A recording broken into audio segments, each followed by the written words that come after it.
નાણાંનું આયોજન એ જીવનના આયોજનમાં ખૂબ જ મહત્વનું અંગ છે અને CNBC પ્રચારનો આ શો મની મેનેજર તમને સતત તમારા નાણાંના આયોજનમાં પ્રોત્સાહન આપે છે. આજે પણ એવા જ એક મહત્વના મુદ્દા સાથે હાજર છું હું PT દલાલ, તમારા નાણાંને યોગ્ય આયોજિત રખાવવા માટે.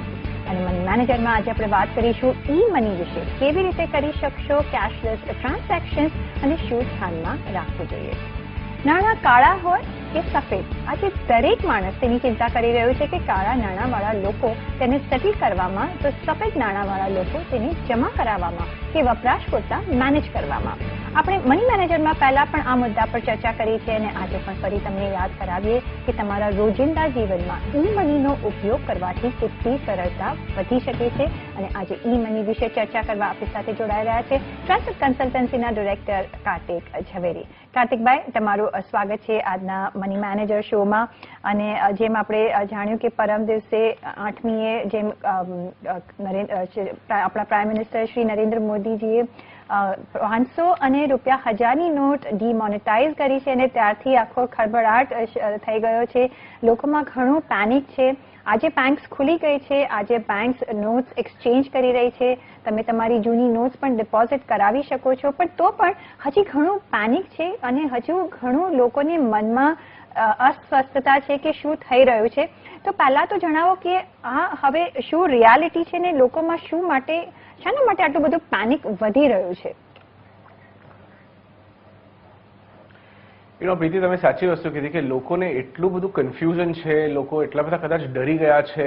અને દુઃખની વાત એ છે કે જે લોકો સાચા લોકો છે, જે ઓનેસ્ટ ટેક્સ પેયર્સ છે, કે જે સાચી રીતે એ લોકોનું કામકાજ ચલાવે છે, એ લોકોમાં પણ ખૂબ એક જાતનું કન્ફ્યુઝન છે કે અમારે શું કરવું. અલગ અલગ ટાઈપના મેસેજો આવે છે.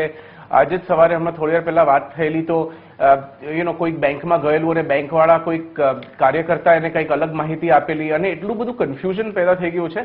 પણ બધા લોકો એક વસ્તુ બહુ સીધી રીતે સમજવી બહુ જ જરૂરી છે કે સૌથી પહેલા વસ્તુ તો બધા લોકો રિલેક્સ કરો. It is not so bad. Okay, કારણ કે અહીંયા શું છે કે તમને એમ કહેવામાં આવ્યું છે કે આ નોટ હવે ચાલશે નહીં, આનું ચલણ બંધ થઈ જશે. પણ એનો મતલબ એ નથી કે તમારી જિંદગી કે તમારી જીવનશૈલી અટકી જશે. આજે બેંક ખુલી ગઈ છે, બેંક સતત કામ કરી રહી છે. બધી બેંકની બ્રાન્ચોમાં ઘણા બધા કાઉન્ટર્સ છે જ્યાં તમે એક્સચેન્જ પણ કરી શકો છો, જ્યાં તમે તમારા પૈસા ડિપોઝિટ કરી શકો છો અને જોઈએ તો તમે ચેકના માધ્યમથી વિથડ્રો પણ કરી શકો છો.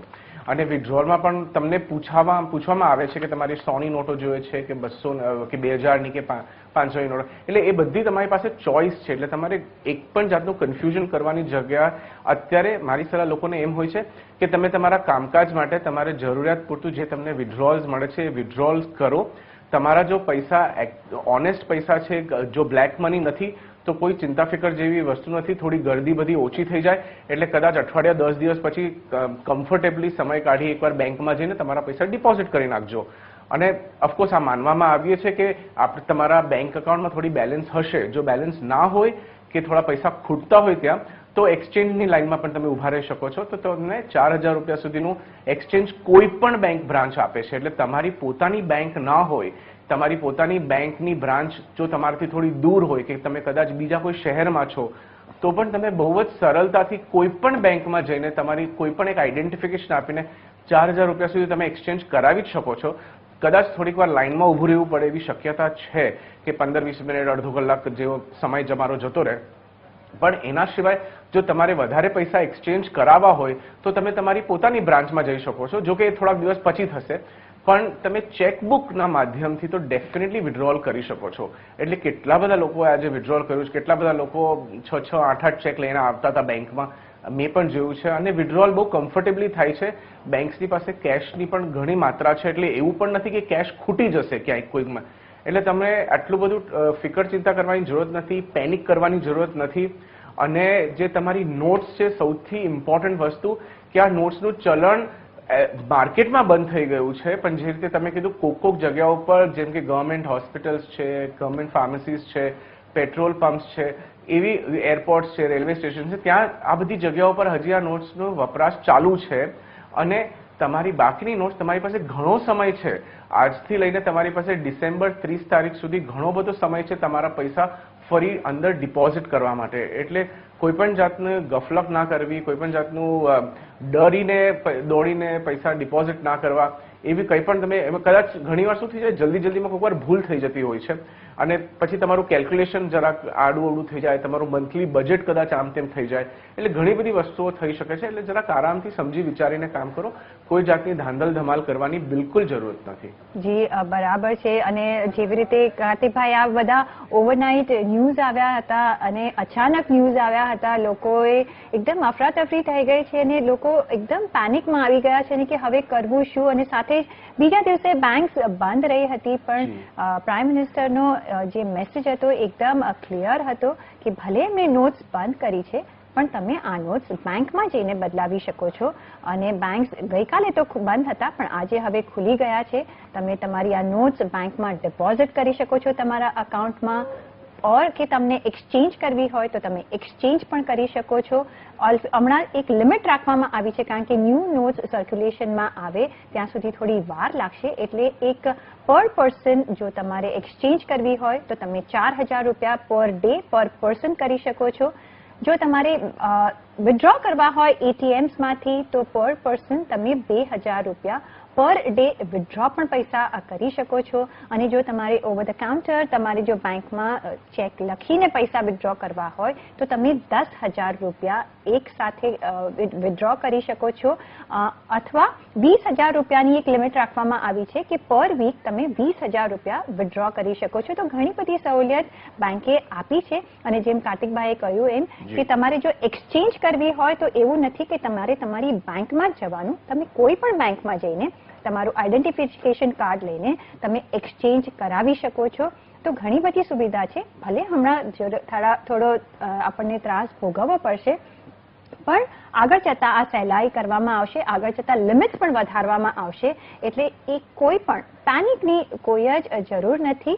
તમે પહેલા તો તમારા ઘરમાંથી કાર્તિકભાઈ એ લોકોએ જોઈ લેવું જોઈએ કે 500,000ની નોટ કેટલી છે, જેથી આગળ જતા એ બેંકમાં જઈને ધીરે ધીરે બદલાવી શકે. તો એ ઘરમાં પણ થોડું નજર કરી લેવી જોઈએ.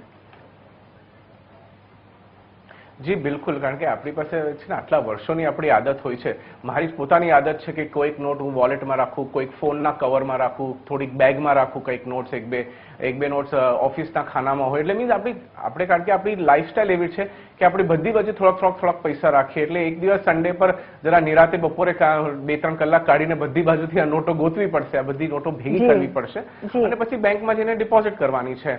કારણ કે જો જ્યાં સુધી આપ તમારા બધા પૈસા ઓફિશિયલ છે, તમારા કમાયેલા પૈસા છે જે તમે વિથડ્રો કર્યા છે ઓફિશિયલી બેંકના અકાઉન્ટમાંથી, અને તમે એની સામે જો એ પૈસા નાખી દો છો પાછા, તો એમાં એક પૈસાનું તમારે ડરવાની જરૂરત નથી. કારણ કે બહુ જ સ્પષ્ટતાથી ગવર્મેન્ટે મેસેજ આપ્યો છે કે જો તમે સાચા છો તો તમને કોઈ જાતની તકલીફ નથી થવાની, તમને કોઈ જાતના ક્વેશ્ચન નથી આવવાના અને તમારી પાસે પૂરા પુરાવા છે. ઇવન તમે મોટી રકમ આજે એક સમય તમે નાખવાની જો વિચાર કરતા, ઘણીવાર એવું થઈ જાય છે કે આપણા ઘરોમાં કેટલા બધા લોકો હજી કાર્ડથી અને ઈ પેમેન્ટ્સથી એટલા બધા કમ્ફર્ટેબલ નથી. એટલે કેટલા બધા એવા વ્યક્તિઓ હોય છે કે જે થોડાક 2-4 લાખ રૂપિયા પણ ઘરમાં રાખતા હોય છે કે સડનલી હોસ્પિટલમાં જવું પડે. જો સિનિયર સિટીઝન હોય કે તમારા ઘરમાં કોઈ તમારા સિનિયર સિટીઝન્સ હોય, તમારા પેરેન્ટ્સ હોય, તો બહુ જ સાધારણ વસ્તુ છે કે આપણી પાસે થોડીક મોટી રકમ ઘરમાં હોય અને એ તમારી ઘરમાંની જે રકમ છે એ ઓબ્વિયસલી તમે ક્યારેક તો બેંકમાંથી વિથડ્રો કર્યા જ હશે. એટલે તમારે એની પણ કોઈ જાતની ફિકર ચિંતા કરવા જેવી જરૂરત નથી. અને એ પૈસા તમારે ફક્ત તમારે ચેન્જ કરવાના છે. એટલે 2-4 દિવસની તમને આ તકલીફ થશે કે તમારી પાસે મોટી રકમ ઘરમાં નહીં હોય અને જે પૈસા તમને મળશે એ ધીરે ધીરે મળે છે અને કદાચ 15-20 દિવસમાં આ બધી વસ્તુઓ પણ સોલ્વ થઈ જશે. તો તમને પાછા જે તમારે 1,00,000-2 લાખ રૂપિયા જો ઘરમાં તમે રાખતા હતા કે 50,000 રાખતા હતા કે જે પણ તમારી કમ્ફર્ટેબલ લિમિટ હતી, એટલે જે તમે રોકડા પૈસા ઘરમાં રાખતા હતા તમારા ઘરની જરૂરિયાતો માટે અને કોઈ ઇમરજન્સીની ટાઈપની જરૂરત માટે, તો એ તમે ફરીથી બનાવી શકો છો. એટલે આ એક ગવર્મેન્ટનો એક પ્રયાસ છે કે જેટલી પણ ફેક કરન્સી માર્કેટમાં ચાલે છે, કે કેટલા જે પેરેલલ ઇકોનોમી ચલાવે છે, જેટલા લોકો બ્લેક મનીથી કામકાજ કરે છે, તો એકવાર એ કામકાજ બંધ થઈ જાય, દેશની પ્રગતિ થાય, ઇન્ફ્લેશન ઓછું થાય અને જેટલા પૈસા આવશે બેન્કિંગ સિસ્ટમમાં પાછા એ પછી દેશની પ્રગતિ માટે વપરાય. એટલે મારા ખ્યાલથી એક બહુ જ સરાહનીય અને બહુ મોટો ડિસિઝન લીધો છે, એક બહુ હિસ્ટોરિક ડિસિઝન છે અને આપણે એક બહુ ફોર્ચ્યુનેટ છે કે આપણી જિંદગીમાં આપણે આવો ડિસિઝન જોવા મળ્યું. જી શ્યોર કાર્તિકભાઈ. પણ જેમ કહ્યું કે એક પેનિક છે, એટલે પહેલા તો આપણો એ જ પ્રયાસ રહે છે કે લોકોને પેનિકમાં ના રાખીએ ને એમને શાંત કરી દઈએ. અને બીજું તમે જેમ અને એક જ લોકોને એમ જ એક ડર લાગી ગયો છે કે ભાઈ હવે 2000 રૂપિયા જ મળશે, પણ લોકો એ નથી જાણતા કે ઓફકોર્સ તમને 2000 રૂપિયા હમણાં પર ડે પર પર્સન મળશે, પણ તમારી પાસે બીજા ઘણા એવેન્યુઝ છે તમારા ખર્ચા કરવા માટે. અને એટલે જ હવે જે જનધન જે પ્રાઇમ મિનિસ્ટરે શરૂ કર્યું હતું એમાં બી નાનાથી નાના માણસ પાસે એક ડેબિટ કાર્ડ કે ઈ કાર્ડ, એટલે આપણે આજે જે ચર્ચા કરવા માંગીએ છીએ કે ઈ કાર્ડની પણ ફેસિલિટી તમારી પાસે છે એ લોકો ભૂલી જાય છે, કારણ કે ઘણા બધા ખર્ચા હવે તમે કેશલેસ કરી શકો છો, પ્લાસ્ટિક મનીથી કરી શકો છો. તો આપણે એમને યાદ કરાવી દઈએ કે તમે આ ખર્ચા કરી શકો છો આવી રીતે પણ. તો ઈ મનીના કેવી ટાઈપના કાર્ડ્સને કઈ રીતે આપણે પેમેન્ટ કરી શકીએ છીએ? સૌથી પહેલી વસ્તુ તમે સાચી વસ્તુ કીધી. સૌથી પહેલી વસ્તુ બધાને ધ્યાનમાં રાખવી જરૂરી છે કે તમારી બધાની પાસે લગભગ ડેબિટ કાર્ડ છે. આજની તારીખમાં એવું નથી કે ફક્ત આઈસીઆઈસીઆઈ બેંક કે એક્સિસ બેંક કે સિટી બેંક જેવી મોડર્ન અને ફોરેન બેંક્સ અને જે ઇન્ડિયન પ્રાઇવેટ બેંક છે એ લોકો જ તમને આ બધી ફેસિલિટી આપે છે. આપણી યુનિયન બેંક છે, સ્ટેટ બેંક ઓફ ઇન્ડિયા છે, આ બધા લોકો તમને તમારા સેવિંગ્સ બેંકની સાથે એક કાર્ડ આપે છે. એ કાર્ડને ડેબિટ કાર્ડ કહેવાય છે. એટલે ઘણીવાર આપણે આનો વપરાશ કરતા નથી કારણ કે આપણે એની આદત નથી હોતી. પણ આ જે કાર્ડ છે એ કાર્ડને તમે બધી જગ્યાએ વાપરી શકો છો.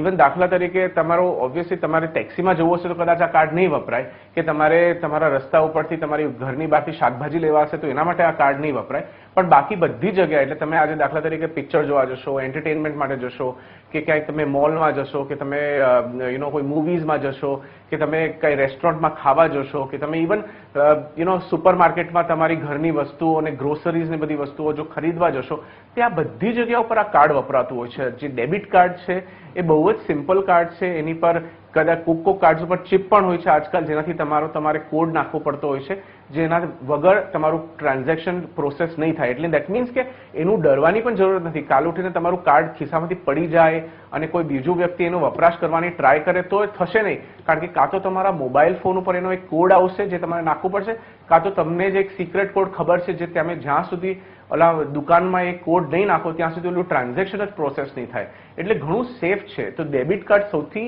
ઇમ્પોર્ટન્ટ વસ્તુ છે જે બધાના અકાઉન્ટમાં છે. જો તમારી પાસે ના હોય તો બેંકમાં જઈને પૂછી જુઓ કે તમારું ડેબિટ કાર્ડ ક્યાં છે. જો તમે કંઈક ભૂલી ગયા હોય, તમારા ઘરમાં હોય અને તમારું જે ઓલું પિનકોડ છે એ એક્ટિવેટ ન થયું હોય તો એક ટેલિફોન કરવાથી એ પિનકોડ પણ એક્ટિવેટ થઈ જાય છે. બ્રાન્ચમાં જશો તો એ લોકો તમારી મદદ કરશે અને તમારો કોડ એક્ટિવેટ કરી દેશે. એટલે ક્રેડિટ કાર્ડ ડેબિટ કાર્ડ સૌથી મોટી વસ્તુ થઈ ગઈ. અને બીજું ક્રેડિટ કાર્ડ એ જ રીતે કામ કરે છે. જી, પણ કાર્તિકભાઈ, ડેબિટ કાર્ડ વાપરતી વખતે લોકોએ એ પણ ધ્યાનમાં રાખવું જોઈએ કે ભાઈ તમારી પાસે એટલા ઇનફ પૈસા છે કે નહીં અકાઉન્ટમાં, કારણ કે જ્યારે પણ તમે ડેબિટ કાર્ડ યુઝ કરો છો ત્યારે એ સમયે તમારું અકાઉન્ટ ડેબિટ થાય છે અને ક્રેડિટ કાર્ડમાં આપણને 1 મંથનો ટાઈમ મળે છે. તો એ પણ જોઈ લેવું કે તમારા અકાઉન્ટમાં કેટલું બેલેન્સ છે અને એ પ્રમાણે તમે ડેબિટ કાર્ડ તમે વાપરી શકો છો. સાથે એક પેટીએમની પણ એક ફેસિલિટી છે અને એનાથી પણ હવે ઘણા બધા આપણે ખર્ચાઓ કરી શકીએ છીએ અને મેનેજ કરી શકીએ છીએ. તો પેટીએમ વિશે તમે થોડું દર્શકોને સમજાવી દો. So Paytm is a online wallet જેવું છે કે જેમ તમે ફિઝિકલ પર્સ તમારા ખિસ્સામાં રાખો છો એ જ રીતે આ એક તમારું ઓનલાઈન વોલેટ છે જે ઓનલાઈન છે કે જે ઇન્ટરનેટમાં છે. એટલે તમે તમારું જે પેટીએમનું અકાઉન્ટ છે એ અકાઉન્ટ ખોલીને તમે એપ્સ થ્રુ એ તમારા ફોનમાં તમે એપ ડાઉનલોડ કરી શકો છો. એ અકાઉન્ટ ખોલી લો અને તમારી બેંકમાંથી એ પેટીએમના અકાઉન્ટમાં પૈસા ટ્રાન્સફર કરો. પછી તમે ટેક્સી વાપરો છો કે સેમ રીતે જે રીતે તમે તમારું ડેબિટ કાર્ડ વાપરો છો એ જ રીતે તમે તમારું પેટીએમનું પણ અકાઉન્ટ વાપરી શકો છો. એટલે જો તમારી પાસે ડેબિટ કાર્ડ ના હોય અને તમારી પાસે ઇમિડિયેટલી કંઈક સોલ્યુશન જોતું હોય તો આપ મોબાઈલનું એપ છે, મોબાઈલમાં તમે એ ડાઉનલોડ કરી શકો છો. અકાઉન્ટ તમારું ક્રિએટ કરી દો, તમારા બેંકની સાથે એને જોડી દો. આ બધી વસ્તુ તમે કરી શકો છો. જો તમને આ ડિફિકલ્ટી થતી હોય થોડીક કરવામાં તો તમારા ઘરમાં જે થોડું યંગ હોય કે તમારા નેબર્સમાં કોઈ યંગ હોય તો એની થોડી મદદ લઈ લેજો. પણ જરૂરથી એક વસ્તુ ધ્યાનમાં રાખજો, તો તમે જે પણ પાસવર્ડ ચૂઝ કરશો એ કોઈ પણ બીજી વ્યક્તિ એમાં જોવું ન જોઈએ. એટલે તમે પાસવર્ડ જ્યારે નાખવાની સમય આવે ત્યારે તમે સિક્રેટલી નાખશો કે તમારા માથા ઉપર પણ કોઈ ઊભું નથી અને તમારી પાછળ કોઈ ઊભું નથી અને એ પાસવર્ડ ફક્ત તમને જ ખબર છે, બીજા કોઈને ખબર નથી. ખાલી એટલી વસ્તુ તમારે અલગથી કરવાની. બાકી તમે હેલ્પ લઈ લો અને તમે આ પેટીએમના એક મોબાઈલ વોલેટ કહેવાય છે એને, અને એના થ્રુ તમે તમારું પેમેન્ટ પણ પ્રોસેસ કરાવી શકો છો. ટેક્સીઓ પણ યુઝ કરી શકો છો, ઉબર છે, ઓલા છે, એના પેમેન્ટ પણ પેટીએમમાંથી થઈ જાય છે. શોપિંગ પણ અહીંયાથી થઈ જાય છે. એટલે ઘણી બધી વસ્તુઓ માટે તમને આ ઇલેક્ટ્રોનિક પેમેન્ટ છે. અને સૌથી એક મોટી વસ્તુ વસ્તુ એ છે કે જેમ છેલ્લા થોડાક વર્ષોમાં જેમ આપણી બધાની આદત હવે બદલી નાખી છે ઇન્કમટેક્સ ડિપાર્ટમેન્ટે કે બધાનું રિટર્ન લગભગ ઓનલાઈન જ ફાઇલ થાય છે સોફ્ટવેરના માધ્યમથી, પછી આપણે એક સિગ્નેચર કરીને બેંગ્લોર મોકલી દેતા હોઈએ છીએ. તો એ જ રીતે આ પણ એક નવી વસ્તુ છે જેને અપનાવ્યા સિવાય કોઈ બીજો ઉપાય નથી. આપણે અપનાવવી જ પડશે અને આપણે મોબાઈલ પેમેન્ટ્સ અને ઈ પેમેન્ટ્સના માર્ગ ઉપર જવું જ પડશે. એટલે આ એક અનિવાર્ય વસ્તુ છે. એટલે શીખવું થોડુંક અનિવાર્ય છે, થોડોક સમય લાગશે સિનિયર સિટીઝન્સને, પણ એમને પણ આ શીખવું જ પડશે. પણ એટલું બી ડિફિકલ્ટ નથી ને. જેમ કહ્યું કે ઇન્ડિયા એક ચેન્જ તરફ જઈ રહ્યું છે ને કોઈ બી જયારે મોટો ચેન્જ આવે છે ત્યારે પહેલા થોડું ખળભળાટ, પહેલા થોડું પેનિક, પહેલા થોડું ડર થઈ જાય છે, પણ પછી જ એ જ વસ્તુ એટલી સહજ બની જાય છે કે આપણે પાછલા આપણી ટેવો પર જતા નથી. અત્યારે આપણે કેશમાં ટ્રાન્ઝેક્શન, કેશ વાપરતામાં એટલા બધા આપણે વાપરતા આવ્યા છે એટલે આપણે યુઝ ટુ છીએ, પણ આ એક માધ્યમ છે ને એકદમ સેફ માધ્યમ છે. તો આના પર બી તમારે તમારા અત્યારે ખર્ચા ડિવાઈડ કરી દેવા જોઈએ અને આગળ જતા એવું બની શકશે કે તમારી એ જ હેબિટ બની જશે. તો કેશમાં જેમ કાર્તિકભાઈએ કહ્યું કે તમે રોજિંદા ખર્ચા, ફ્રૂટ, વેજીટેબલ, જે તમારા લોકલ વેન્ડર્સ હોય ને જે પાસે આ ફેસિલિટી ના હોય, મિલ્ક ને એ બધું તમે લઈ શકો છો. બાકી બધા જ ખર્ચા તમે ક્રેડિટ કાર્ડ, ડેબિટ કાર્ડ અથવા પેટીએમ, ઓનલાઈન જે ટેક્સ સેવી હોય એ ઓનલાઈન પણ આ બધા જ ખર્ચા કરી શકે છે. અને એમાં ટેલિફોન બિલ્સ આવી ગયા, તમારા ઇલેક્ટ્રિસિટી બિલ્સ આવી ગયા, mobile bills, supermarket bills, medicines, અને જો તમે ઉબર કે એવું કંઈ યુઝ કરતા હોય, ઉબર, ઓલા, ટેક્સી, તો એ પણ તમે એમાંથી પેમેન્ટ કરી શકો છો. પણ અને સાથે રેસ્ટોરન્ટ બિલ્સ, હોસ્પિટલ બિલ્સ, ઘણી બધી સેવાઓ આ બધી જ વ્યવસ્થા ઈ કાર્ડથી અને ઈ પ્લાસ્ટિક મનીની સેવા આપે છે, તો એમાં યુઝ કરી શકો છો. એટલે પેનિક થવાની કોઈ જ જરૂર નથી અને તમે તમારા ખર્ચા આવી રીતે ડિવાઈડ કરી શકો છો અને કેશલેસ ટ્રાન્ઝેક્શન્સ કરી શકો છો. કાર્તિકભાઈ, આમાં આ જ્યારે આવી રીતે ડિમોનેટાઇઝેશન થયું છે ત્યારે ઘણા બધા કિસ્સાઓ પણ સાંભળવામાં આવ્યા છે ને તેથી જ લોકો થોડા ડરી ગયા છે. જેમ રીતે કે આપણે જોયું કે પેટ્રોલ પંપ્સમાં ઘણી બધી લાઈન લાગી ગઈ હતી જ્યારે આ સમાચાર આવ્યા ત્યારે. મને સમજ ના પડી કે પેટ્રોલ પંપમાં કેમ લાઈન લાગી છે. તમે ઓફકોર્સ તમારા, કારણ કે 500 અને 1000 રૂપિયાની નોટ એ લોકો લે છે એટલે લાઈન લાગી ગઈ છે, પણ એવું તો નથી કે પેટ્રોલની અછત થઈ ગઈ છે. એબ્સોલ્યુટલી 100% તમે સાચું કીધું. પેટ્રોલની વસ્તુ નથી. જ્યાં પણ એવી ફેસિલિટી છે કે કોઈ દાગીનાવાળા દાગીના વેચે છે કે કોઈ દુકાનદાર એના જૂનો માલ વેચે છે, એટલે આમાં શું કરે, જે દુકાનદાર છે કે જે આ પેટ્રોલ સ્ટેશન, કારણ કે પેટ્રોલ સ્ટેશનમાં તો ઓફિશિયલી અનાઉન્સ થયું છે કે તમારા કેશ લેવાશે, તો આમાં એવું નથી કે તમે સાચી વાત, એવું નથી કે પેટ્રોલ ખૂટી જશે અને તમે ખર્ચો કરીને કેટલો ખર્ચો કરશો. તમારી પાસે સારામાં સારી, મોટામાં મોટી કદાચ 50 લાખની પણ ગાડી હશે તો એની પણ ટેન્કની કેપેસિટી 65 થી 70 લીટર જ છે. તમે ઘરમાં પેટ્રોલના ટેન્ક ભરીને નથી રાખી શકવાના. એટલે તમે કરશો તો ખર્ચો કરીને તમે 4000, 5000 રૂપિયા, એટલે તમારી કદાચ 4 થી 5 નોટ ખિસ્સામાંથી તમારી વપરાશે. પણ જો તમારે એટલું તમે વાપરીને તમે કેટલું તમારો પૈસા વાપરી નાખશો, એટલે એના માટે તમારે એટલી ધાંધલ કરવાની જરૂરત નથી. 2 દિવસ પછી કરજો કે તારે જરૂરત પડે ત્યારે પેટ્રોલ ભરાવજો, કાર્ડથી ભરાવી શકો છો. એટલે ઓપ્શન એ પણ છે, તમારે બિલકુલ ધાંધલ કરવાની જરૂરત નથી. જી, તો ઘણી બધી આવી અફવાઓ છે, ઘણી બધી રૂમર્સ છે, તો આના પર તમારે સાંભળવું, ડિપેન્ડ નહીં થવું. આપણે આની પણ ચર્ચા કરીશું, પણ અહીંયા થઈ રહ્યો છે મની મેનેજરમાં એક વિરામનો સમય અને વધારે ચર્ચા કરીએ વિરામ બાદ.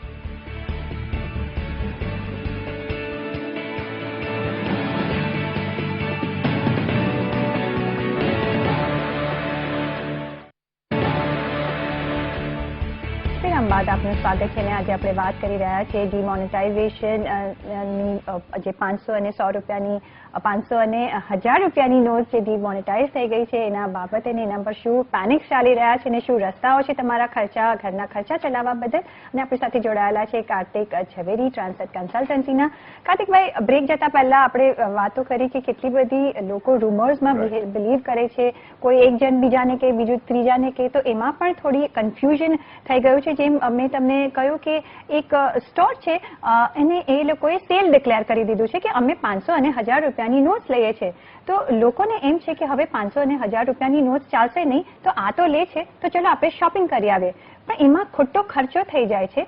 તમારે લોકોએ તો ખાલી એટલું જ કરવું જોઈએ કે બેંકમાં જઈને પૈસા ડિપોઝિટ કરી દેવા જોઈએ ને તમને એક કાલે ઉઠીને કામ તમારા રોજના ખર્ચામાં આવશે. એવી રીતે બીજી બાજુ જયપુરમાં જે એક ઇન્સિડન્સ થયો છે કે ભાઈ 1000 રૂપિયા તમે આપો ને તમને 800 રૂપિયા પાછા મળે છે, તો 200 રૂપિયા કોઈ કમિશન ખાઈ જાય છે.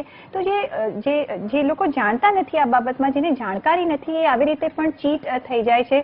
અને સાથે જ કોઈ એક એવું પણ સાંભળવામાં આવ્યું છે કે કોઈએ એક જગ્યાએ પૈસા બાળી કાઢ્યા છે કારણ કે એમને લાગે છે કે આ પૈસાનો ઉપયોગ નથી.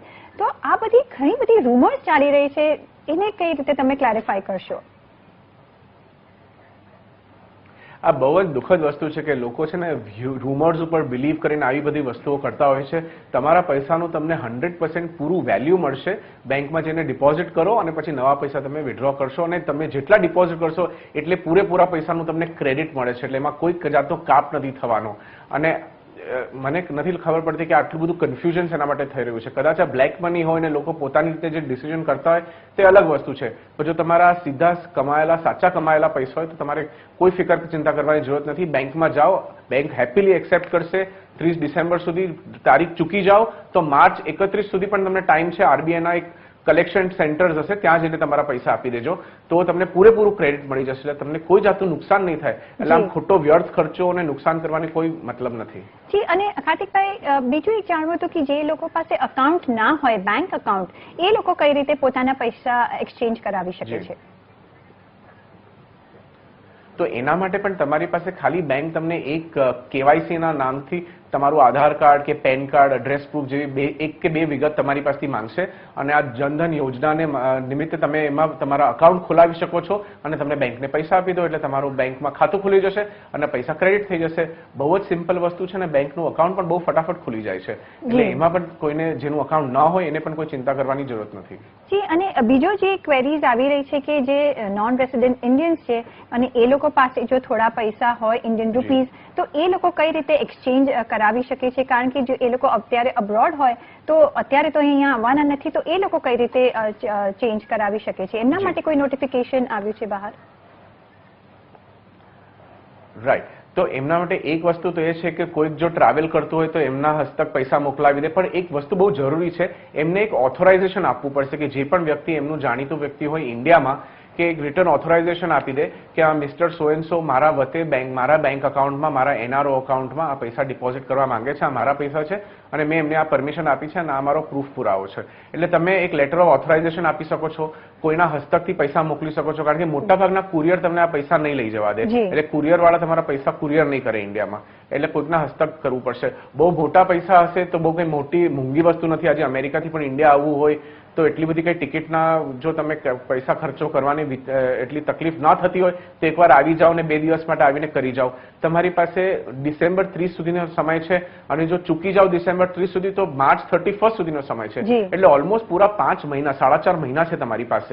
એટલે તમે તમારું ટ્રાવેલ પ્લાન કરી લો અને ઇન્ડિયામાં આવી જાઓ ને તમારા પૂરા પૈસાની તમે રાશિની રકમ તમારા બેંક અકાઉન્ટમાં જોડાવી દો. જી, અને કાર્તિકભાઈ, છેલ્લે ક્વિકલી હું જે ડિસ્કસ કરવા માંગીશ પોઈન્ટ્સ કે આપણે ઇમરજન્સી ફંડ રાખતા હોય છે, હાઉસવાઇફ એમનું પોતાનું ઇમરજન્સી ફંડ રાખતા હોય છે, સેવિંગ્સ રાખતા હોય છે, સિનિયર સિટીઝન એમનું ફંડ રાખતા હોય છે કે આવી ગયો કઈ હોસ્પિટલમાં જવું પડે કે મેડિકલ ઇશ્યુઝ આવી ગયા તો એ પણ રાખતા હોય છે. સાથે બિઝનેસ ટ્રાન્ઝેક્શન્સ વાળા પણ અમુક પૈસા બાજુમાં રાખતા હોય છે. એ લોકોએ શું કરવું જોઈએ હવે એ પૈસાનું? આ બધી જેટલા પણ તમે સિનેરિયોઝની વાત કરી, આ બધી પરિસ્થિતિમાં આ બધી લેજિટિમેટ પરિસ્થિતિ છે, લીગલ વસ્તુ છે કે આજે ગૃહિણી પાસે ઘર ચલાવવા માટે પૈસા હોય અને દર મહિનાના થોડા પૈસા બચી જાય તો એ કદાચ પૈસા ભેગા પણ કરતી હોય જેમાંથી એમને કદાચ દાગીનો લેવો છે તે પૈસા તમે બેંકમાં ડિપોઝિટ કરી શકો છો વિધાઉટ એની પ્રોબ્લેમ. કારણ કે તમારી પાસે પ્રૂફ હશે ક્યાંકથી તો વિડ્રો થયા જ છે કે તો આ તમારા કમાયેલા પૈસા છે, તમારા હસબન્ડના કમાયેલા પૈસા છે જેની પર ટેક્સ આપેલો છે. સિનિયર સિટીઝન સેમ સ્ટોરી, ક્યાંકથી તો મને વ્યાજ મળ્યું છે કે ક્યાંકથી આ મારા કમાયેલા પૈસા છે કે મેં આ વિડ્રો કર્યા છે. એટલે તમારી પાસે અગેન પ્રૂફ તો છે જ એઝ અ સિનિયર સિટીઝન. અને ત્રીજી વસ્તુ, એઝ અ બિઝનેસમેન ઘણી બધી વાર બિઝનેસ વાળા એપ્રિલ, મે, જૂનમાં પણ વિડ્રો કરતા હોય છે. કારણ કે કેટલીક એવી વસ્તુઓ છે આપણા દેશમાં કે જે કેશ આપતા જ મળે છે, કેશ વગર મળતી નથી. તો એ બધી વસ્તુઓ માટે પણ તમારી પાસે જો પૂરા પ્રૂફ અને પુરાવા હશે તો વિધાર કોઈ પણ સંકોચ વગર તમે એને આ પૈસાને પાછા ડિપોઝિટ કરી શકો છો અને તમારી જરૂરિયાત પ્રમાણે ફરી વિડ્રો કરી લો. અને એમાં જો તમારે પેન કાર્ડ આપવું પડે તો એમાં પણ બિલકુલ ડરવાની જરૂરત નથી. તમારા પૈસા છે મૂકી દો પાછા બેંક. જી, અને સપોઝ ડિપોઝિટ કરીએ છીએ તો કોઈ લેવલ ઓફ પેનલ્ટી કે એવું કઈ થશે? બિલકુલ નહીં થાય. 1 પૈસાનું પણ પેનલ્ટી નહીં લાગે. જો આ કાળું ધન હશે, અનએક્સપ્લેન્ડ મની હશે, તો પછી ઇન્કમ ટેક્સ એનું કામકાજ કરશે.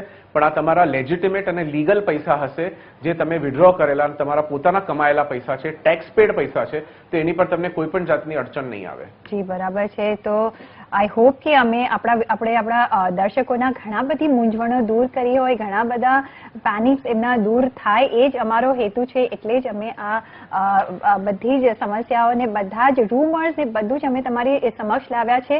તો પ્લીઝ તમે એક શાંત થઈને તમારા ટ્રાન્ઝેક્શન કરજો અને આગળ જતા જો ખોટા ખર્ચા ના થાય એટલા માટે આ બધી જ સાવધાની રાખજો. કાર્તિકભાઈ, તમારો ખૂબ આભાર આ બધું સમગ્ર સમજાવવા બદલ. અને CNBC બજારના તમામ શો તમે જોઈ શકો છો gujarati.moneycontrol.com પર. અને પર્સનલ ફાઇનાન્સના તમારા સવાલ અમને મોકલો તમારું નામ, શહેર, ઉંમર સાથે. ઈમેલ કરો અમને moneynetwork18online.com પર. ફેસબુક પર લખો અમને facebook.com/CNBC બજાર પર. અને ટ્વીટ પણ કરી શકો છો twitter.com/CNBC બજાર પર.